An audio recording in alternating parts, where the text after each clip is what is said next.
একটা সিরিয়াল আছে, কিন্তু যাওয়ার কোনো সিরিয়াল নেই।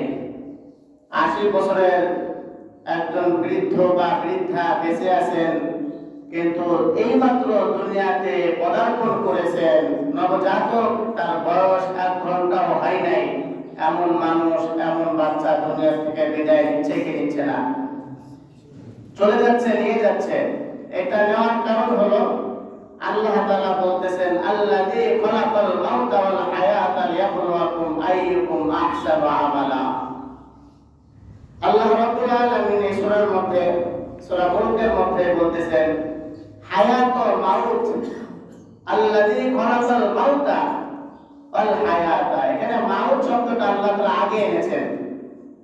তার মানে আল্লাহ বোঝাইতে চাচ্ছেন, বলতে চাচ্ছেন যে বান্দা, দুনিয়াতে তুমি যাও, তোমাকে দুনিয়াতে পাঠাবো ঠিকই, কিন্তু এই দুনিয়াতে তুমি কতদিন থাকবা এর গ্যারান্টি তোমার হাতে নেই।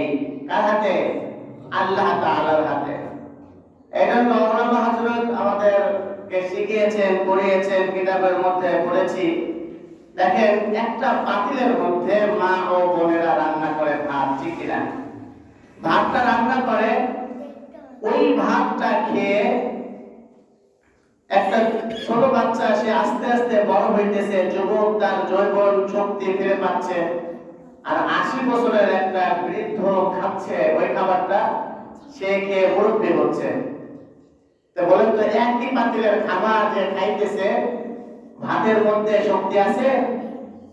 কার মধ্যে শক্তি? আল্লাহ তাআলার কাছে শক্তি। কারণ ভাত খাইতেছে ঠিকই, কিন্তু একই ভাত খেয়ে দেখেন বিভিন্ন ক্যাটাগরিতে চলতেছে, তাই না? যেমন ছোটরা খেয়ে বড় হইতেছে, যুবকরা খায় কি যুবক হচ্ছে, আর মুরব্বীরা খায় কি হচ্ছে? মুরব্বী হইতেছে। এইগুলো যদি একটু আমরা চিন্তা করি, তাহলে আমার আপনার মালিক ওই আল্লাহ জাল্লা শানুর সঙ্গে নাফরমানি করা সম্ভব হয় না। কারণ কি জানেন? কারণ হলো আমার আপনার ইয়াকিনটা, ঈমানটা দুর্বল। যে ঈমানটা দুর্বল হওয়ার কারণে আমরা অনেক সময় সত্যকে স্বীকার করতে চাই না। চাই, সত্যকে স্বীকার করতে চাই না। কিছু কিছু সময়, কিছু কিছু বিষয় আছে, এইটা কি সম্ভব? যেমন একটা বাচ্চা মারা যাচ্ছে, ওই বাড়িতে আমার একটা বৃদ্ধ আছে, যার বয়স প্লাস 80+ বছর। এখন ছোট্ট একটা বাচ্চা মারা গেল, তার তো জীবন এখনো শুরুই হলো না, কিন্তু একজনের আবার জীবন শেষ, তার জীবন যৌবন সব শেষ। সে চলতে পারে না, খাইতে পারে না, তাকে চলাইতে হয়, খাওয়াইতে হয়। এমন একটা বেহুদা মানুষকে সে জীবিত থাকলো, আর একজন নবজাতক কিশোর বা যুবক সে দুনিয়া থেকে বিদায় নিল।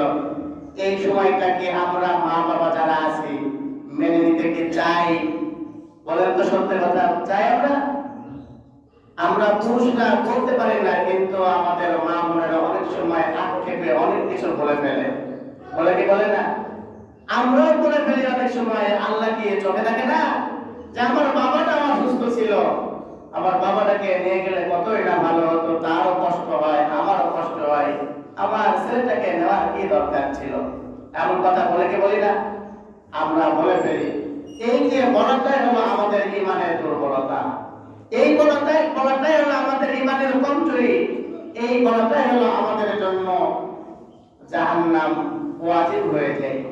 জাহান্নাম ওয়াজিব হয়ে যায়, মনের অজান্তেই আমরা আল্লাহ তাআলার সঙ্গে এমন নাফরমানি করি যেটার জন্য সঙ্গে সঙ্গে তার জন্য জাহান্নাম ওয়াজিব হয়ে যায়। এজন্য বিপদ আপদ সব কিছুর মধ্যে সবর আনবো। কি আনবো ভাই? সবর। আল্লাহ তাআলা আমাদের সকলকে এই সবরের উপরে আমল করার জন্য কবুল করুক, আমিন।